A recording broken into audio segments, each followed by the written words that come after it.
In recent times, we have heard a lot of news from Balochistan, the uprising, the militant attacks, secessionist movements, and all sorts of political troubles.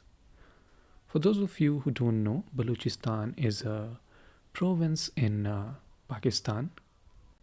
In terms of land, it is the biggest province in Pakistan. It covers almost half the land of the country.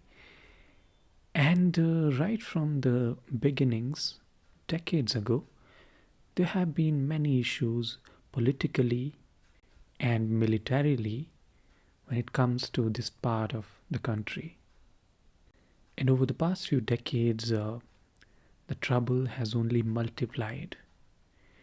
And that's what we are going to discuss with the help of a wonderfully written book called Balochistan, Bruised, Battered and Bloodied. The book is written by Italian journalist and writer Francesca Marino, and it's published by Bloomsbury, India. So the book is divided into three parts. In the first part, the author discusses the historical context, the historical roots, where this trouble lies, and not just the trouble, where does this the tribe of Baloch, where does that come from? What is the story of the tribe, and how this society evolved over many centuries? And that's really important to understand, because if we need to understand the problem today, we need to go back into the past and see how does this society view the world, how does this society view itself, its political masters, etc., etc. So really important that we study the history. So that's the first section. In the second section, we go through the current problems, the present day challenges, the political and militarily, the struggle that is going on. All those challenges we understand in the second section.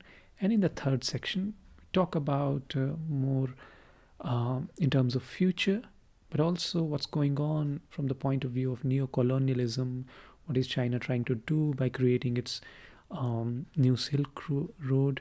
So all those things, they come in the third chapter, and that kind of gives a new lens to understand, more economic and neo-colonial lens to understand this modern conflict. And starting today, we'll do this in 3 episodes. So in the first episode, that is today, I'm going to go through the first section, which is the history. Where does the tribe come from? What are its historical roots? And what I really liked about this book was it covers a lot of long history in a really precise and brief manner. Because sometimes some of the other books that I've checked and studied, what I found was they provide so much information that you really struggle with making any sense out of it, to create, any reasonable interpretation, any reasonable narrative out of it. So in that sense, it's really brief. So if you're looking for a lot of details, you might not get that here, but you get all the important information that is required.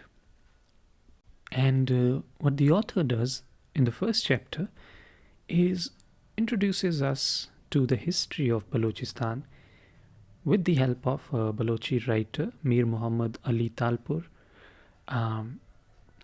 who actually lost both his hands in a combat in Balochistan. So that writer narrates what the history of the region has been like. So I'm going to read a few passages from the book, and I think that will be really helpful for you to understand what the history of this region has been all about. So he says, we can trace the history of the region as far as Alexander the Great and his disastrous march back to Babylon after his Indian campaign. At the time of the rise of Islam, The region was more or less controlled by the Sassanid Persian Empire and then by the Sindhi Rai dynasty. Around 1500 AD, Balochistan was divided into two different areas, controlled by the Safavid Persian Empire to the east and the Mughal Empire to the west. So you understand, towards the east, we are talking about more towards the Indian subcontinent, and towards the west, it is towards Iran. So that part is controlled by Persian Empire. Towards the east, it was controlled by the Mughal Empire, which was ruling India at that time. He continues, various influential tribes that wielded authority were spread over Balochistan, and around mid 1600s. At that time, a Baloch confederacy took shape under the Khans of Kalat. This Baloch confederation prospered and strengthened under Nasir Khan Nuri. The confederation thrived under his successors, but with the entry of the British East India Company, the scenario changed as it started to exploit differences between people on the subcontinent and used force where it could to establish its rule. The British wanted to use Balochistan as a stepping stone to Afghanistan, so the British army, returning from the First Anglo-Afghan War, attacked this region called Kalat at that time, where Mehrab Khan ruled on 13 November 1839 on the pretext that Baloch tribes were harassing their forces. So basically, British did what they were known for. They kind of used that divide and rule policy, and also this idea that the local ruler is harassing nearby forces, harassing the local population, and then eventually they attacked it. Further, the Baloch resistance was unorganized and sporadic, but it was still persistent. In May and August 1840, British detachments were wiped out by the Maoris in the battles of Sartaf and Nafusk, respectively. Then again in 1856, 59 and 1862, the Maoris fought decisive battles at Mawand and defeated the joint forces of Mir Khudadad Khan of Kalat and the British. And towards the end of First World War, the British, anxious for expendable cannon fodder, asked Baloch tribes for recruits, but the Maoris refused, and that resulted in the battles of Gumbaz in 1917 and Harab in 1918. So that is what was going on. British were trying to find a balance of power. They were trying to work with some of these tribes and taking their help to attack another region, and that was something that was going on. Where they could use their muscle, they were using that. Where they could use their wits and politics, they were doing that.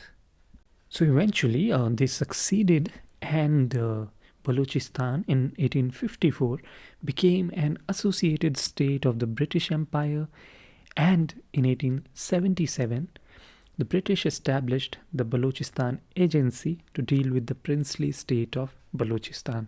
So that's more the modern version of this state. That's where the roots lie.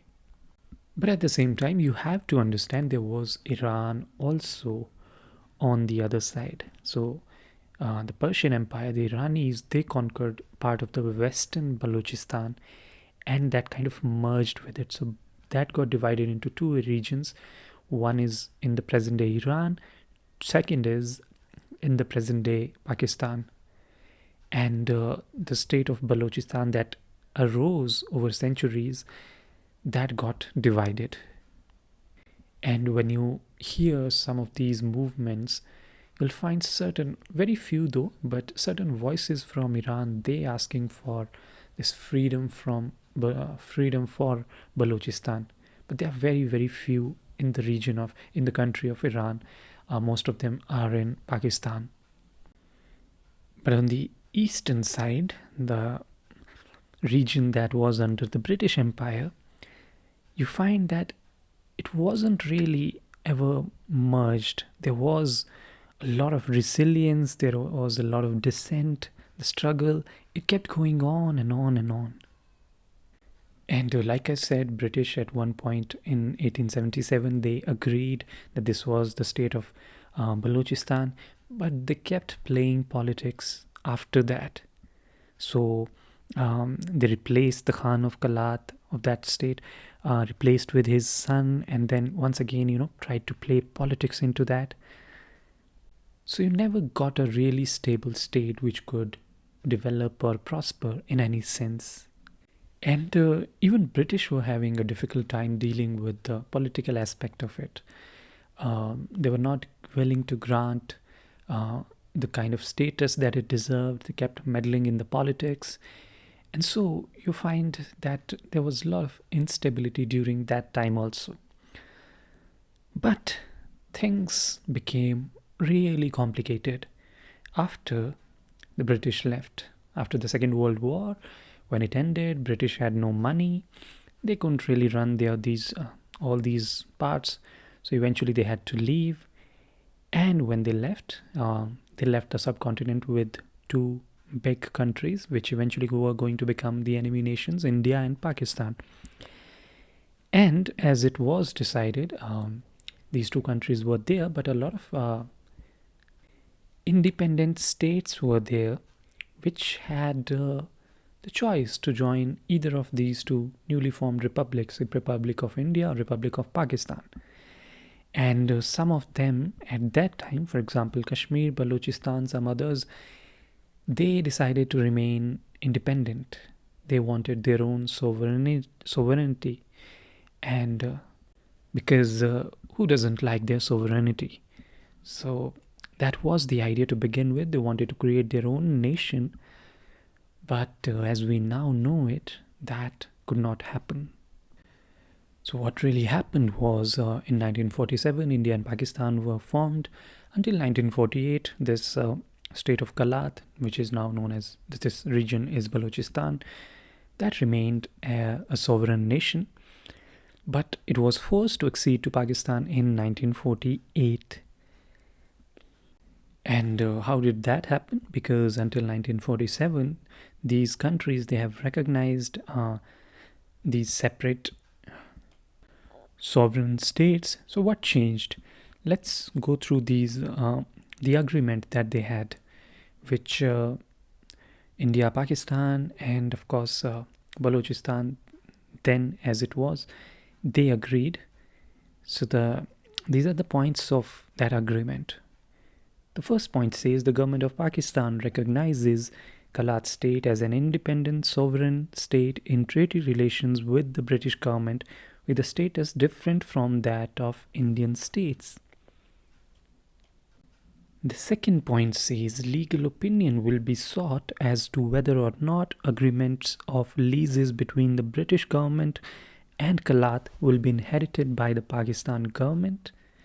Number 3, when this opinion has been received, further meetings will take place between representatives of Pakistan and the Khan of Kalat at Karachi. Number 4, meanwhile, a standstill agreement has been made between Pakistan and Kalat. And number 5, discussions will take place between Pakistan and Kalat at Karachi at an early date with a view to reaching decisions on defense, external affairs, and communications. So as we understand, these two were independent nations at that time, the state of Kalat and Pakistan, and they were having those negotiations, how to work it out, how to work on defense, external affairs, all these matters, trades. They were trying to negotiate on these aspects. But then the problem was the leadership of Pakistan, they were not happy with it, especially Muhammad Ali Jinnah, who was the founder of Pakistan. So what happens early 1948, on 2nd February, Jinnah writes to the Khan of Kalat. He says, I advise you to join Pakistan without further delay, and let me have your final reply, which you promised to give me after your stay with me in Karachi when we fully discussed the whole question in all its aspects. So clearly, the negotiations were going on from Pakistani side. The leadership was trying to come to some kind of agreement where the state of Kalat could join Pakistan, and clearly from the other side, there was some kind of resistance.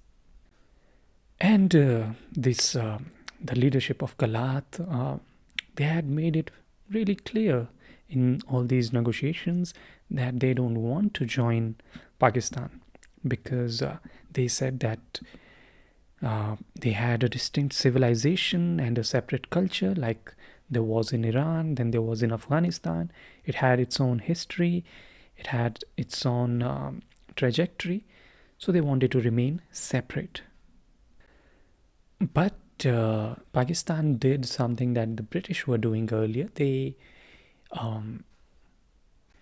kind of got inside the politics of Balochistan. They annexed a few states, and they said that these regions, they don't really belong to Balochistan, but they belong to us. They have a different political structure.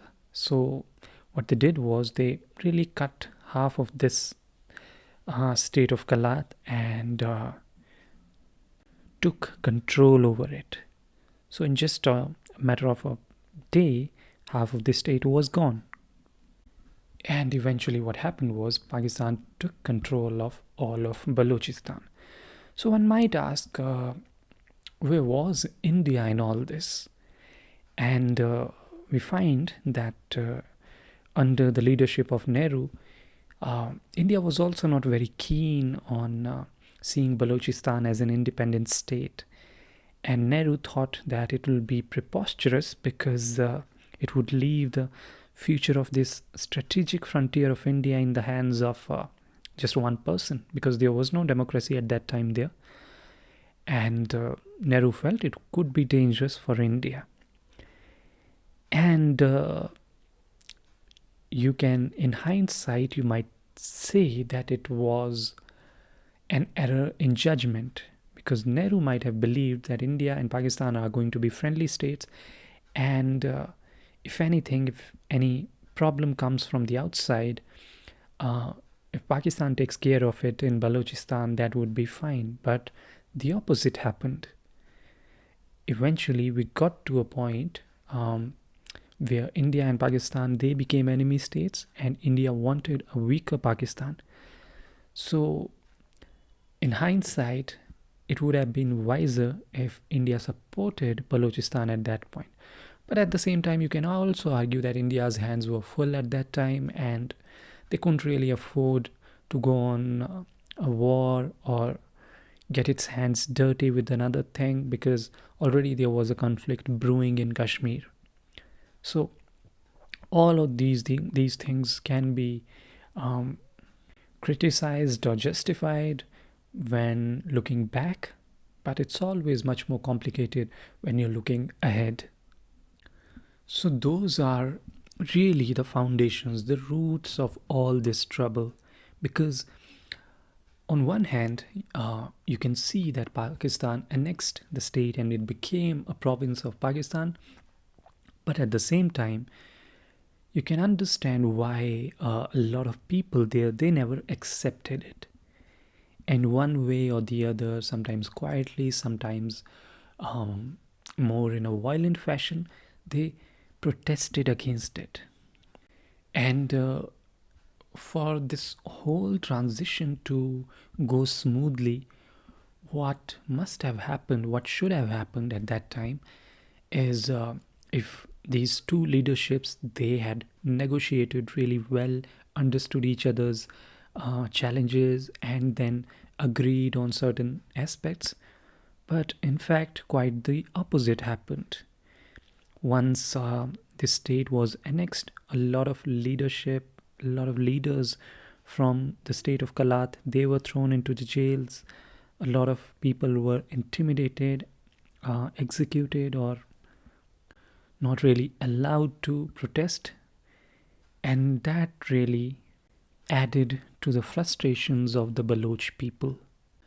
Another thing that makes it really complicated is you have to understand that Pakistan at that time was a very different country.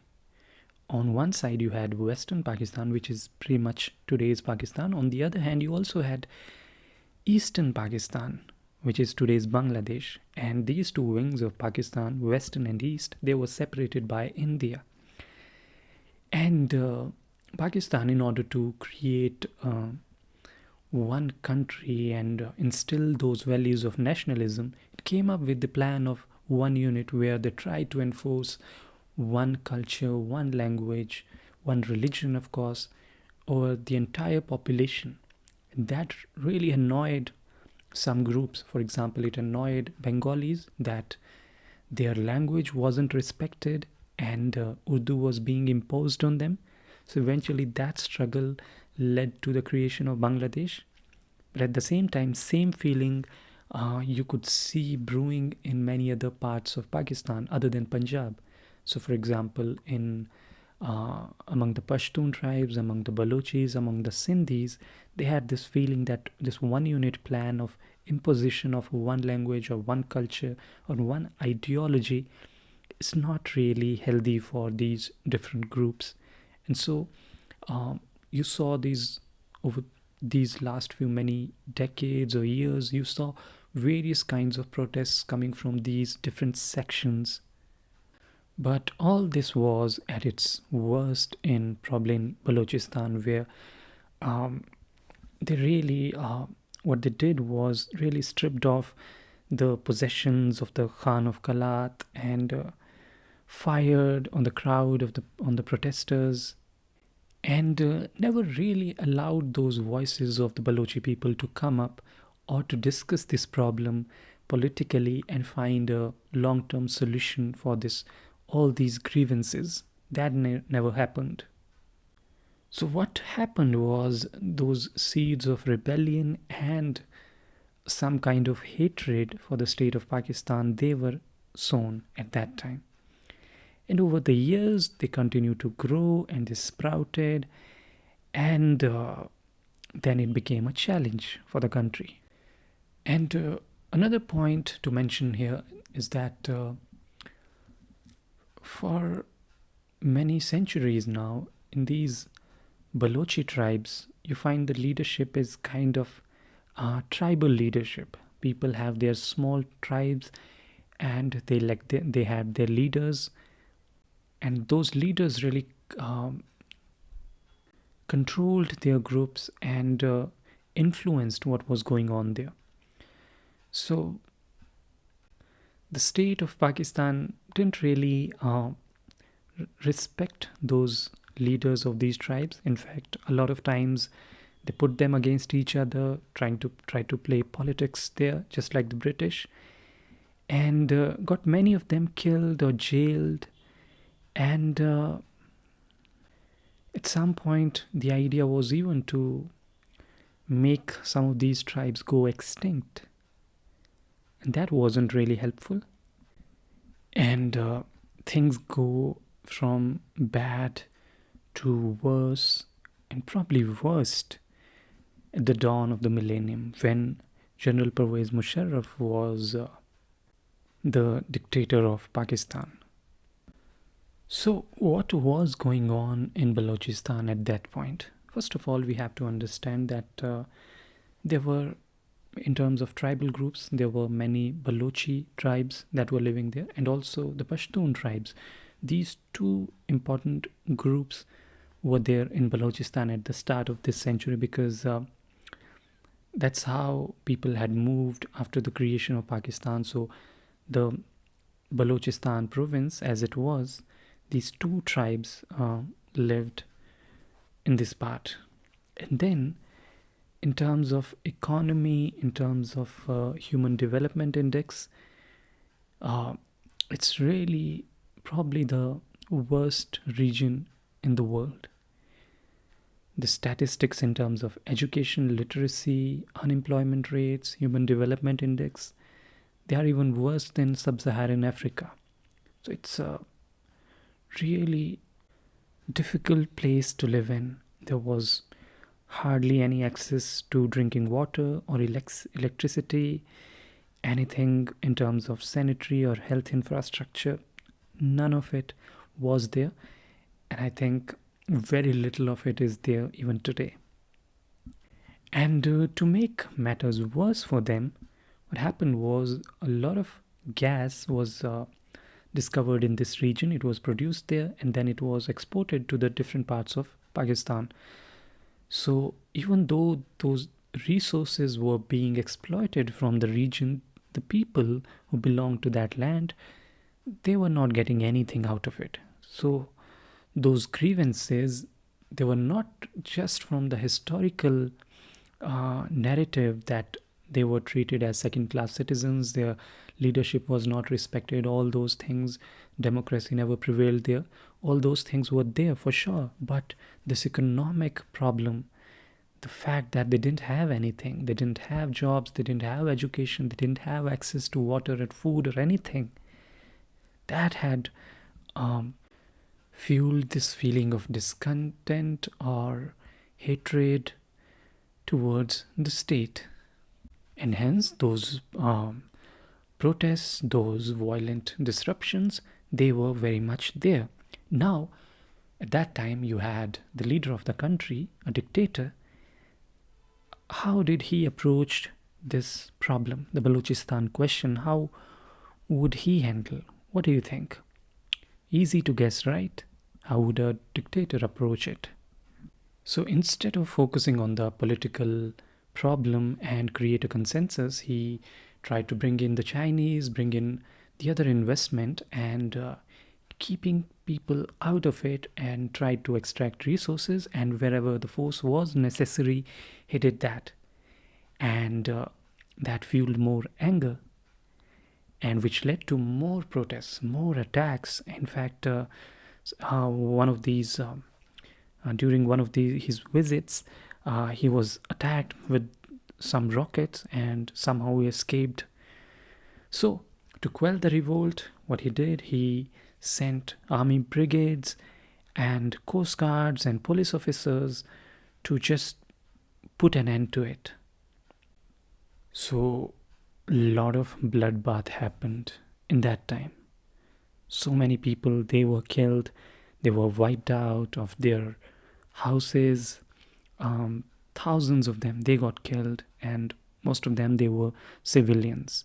The Pakistani army, it used tanks, helicopter gunships, bombers, heavy artillery against its own citizens, and the brutality continued for quite some time.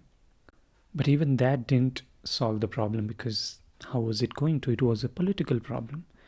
So Musharraf then tried to cool down the situation, tried to have a conversation first with the Nawab Bugti, who was the leader of Balochistan at that time. And the Nawab also felt that there was some scope of negotiations, although a lot of bloodshed had happened, but they could still find some solution. But that really didn't help, and eventually even Bukti, he was killed, and what's worse was his corpse was discovered. When the other people around him, they discovered the corpse, it was so disfigured that it was difficult to identify him. And from that you could get the idea of the kind of atrocities that went there. And it's not just the leadership, once again, a lot of civilians, other people, they were killed by the army. Now, that once again was not going to heal the grievances of the Baloch people. And since that moment, that significant moment, the armed struggle really erupted in various parts of Balochistan. Sometimes it also hit in other parts of Pakistan, but particularly in Balochistan. And some signs of which we just saw in the previous week, when a train was hijacked by these Baloch militants. Because a lot of those people, they really gave up on negotiations or having some kind of dialogue with the Pakistani state. They understood that it was not going to work, their demands were never going to be met. So this was the only option they had, the armed struggle. And it's not just tribal people anymore, it's also the students, young people, people who have worked in different parts of the world. They come back and sometimes they join this armed struggle, sacrifice their lives, and start fighting. And when you see this as an outsider, you can see the challenge from both sides. Pakistan state, of course, also it cannot really give up its land because then it'll get weak. It'll face other kinds of challenges from its neighbors, from Afghanistan, India. But at the same time, those Baloch people, they have their genuine grievances. They need all those basic facilities. They need to live their life with dignity, and they deserve that. And you wonder why that cannot happen. But then that's really the struggle of politics. So that was the history of it, how we got here to this problem. And that was the first section of the book. In the next episode, I will discuss what the present problem is all about. Thank you very much for listening. Keep following and join me in the next episode where we'll take this discussion further. Thank you.